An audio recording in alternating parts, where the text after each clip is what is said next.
Well, I'm John Madden. I'm with Inland Asphalt Company, and I have been there since 1990 with various roles between Central Premix, Inland Asphalt, Wenatchee Sand and Gravel, etc., etc., etc.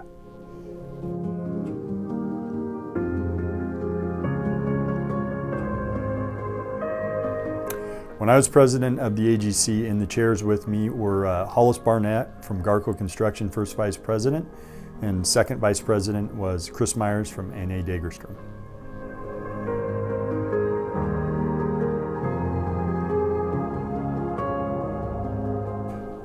Workforce development was a big one, but I think the issue locally that we were faced with was Initiative 976, which was the $30 car tabs. Was going to have a big impact on our industry as far as construction and transportation funding. So we as the AGC, we put a strong effort to defeat that, and we were unsuccessful, but it was pretty impressive to see the way the AGC could rally. What we did, the signs we put up, the involvement we got with the campaign, the money we were able to contribute because of the health of our organization.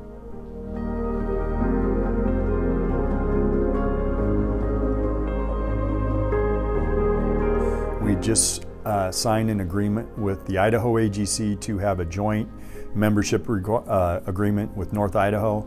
We'd committed to having a full-time staff member in the Tri-Cities, and I was kind of focused on taking advantage of those and growing our membership, which we were, and also raising money so that we could do some of the things that the AGC needs to do as the voice of the construction industry. And I think overall we were pretty successful there.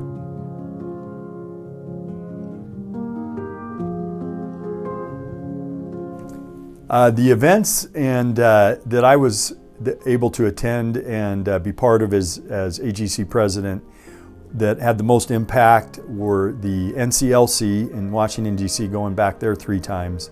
That's really impressive to see all the leaders from all the different organizations there, the networking you get to do, but then really when you go to Capitol Hill and really see one of what I think is a primary function of the AGC, which is to have our voice heard by our elected officials. And when you're there, you learn that we're not the only ones there. There's people lined up on the 5-minute increments to get in to see our elected officials, and they're all asking for something. And if you're not there asking, you're going to get left out.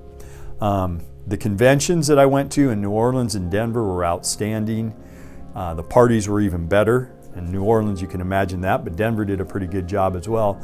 And then locally, one of the coolest things that I was able to do here was we're suffering a shortage in our workforce, and the AGC's teamed up with several organizations for Head Start to Construction, which is a means of finding people that are not necessarily haven't found their place in life, whether they've had problems in the criminal justice system, they just haven't found a good job, education, what have you, and it's kind of preparing them for a field or a career in construction. And I went to several of those graduations, and that was really a cool thing to see the AGC being part of that, helping change people's lives, helping our industry with one of our major problems.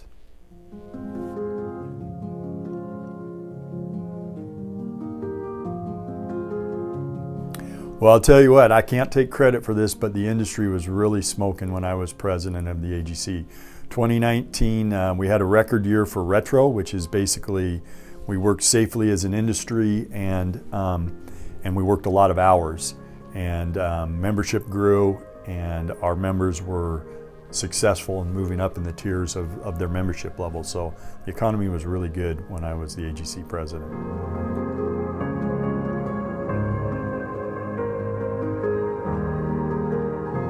The AGC staff is solid. They between education, membership, safety, events, they get things done, and you really don't have to worry about them at all. They do a really fine job.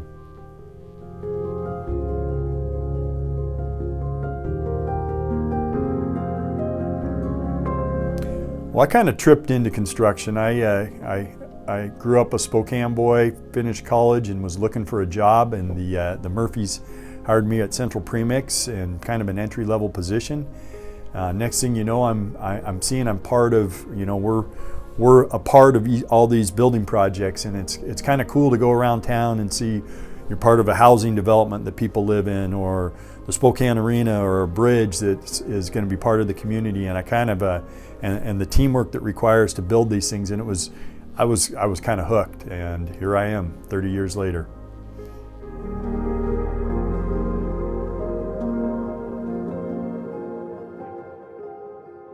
From my career, I started out mostly on the concrete supply side.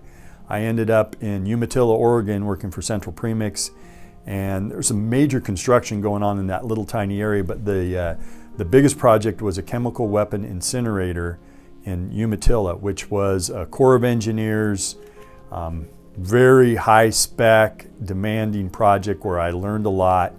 And it was very intense, and that was really cool. I was in the Wenatchee area for 9 years and was part of the data centers that they were building out in the Quincy area. Those were a lot of fun, going up fast, lots of concrete. And then Spokane came back to town in the Caterpillar Distribution Center. A large major project going up in a short amount of time. On the asphalt paving side of things, really.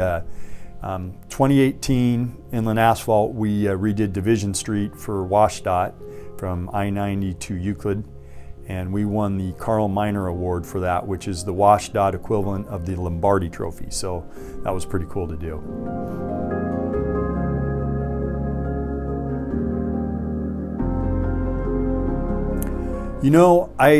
The biggest change I've seen, I think it relates to our workforce.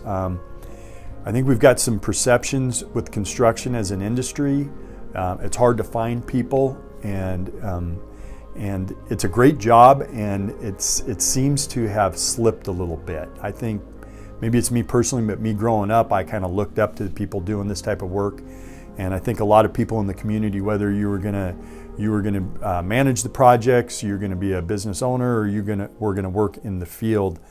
I think that has changed, and I think it's really important that we keep focusing on that. And the AGC is focused on changing the perception of our industry. But that's probably, to me, what I've seen the most.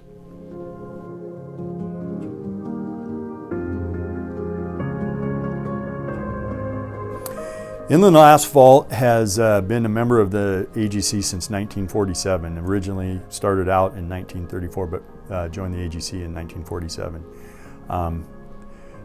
Personally, for me, when I first got involved in the AGC, I thought it was just a great social club. It was the best parties, the best golf tournaments, that kind of thing. I thought it was just networking. Obviously, it still is that, and we have lots of people in our organization that take advantage of that. But when I got involved in the board and really saw all that AGC does for our industry, whether it's education for our people, it's the safety, it's the apprenticeship programs that we need in our industry, and see all those things, and then I got involved in the trips back to Washington D.C. and really see what the AGC is. And for us, it's the voice of the construction industry. They're looking out for us, whether it's funding, whether it's rules, lawmaking, that type of thing, growing our workforce, which is a huge issue for us. That's really why we belong to the AGC, it's the voice of the construction industry. We are the AGC.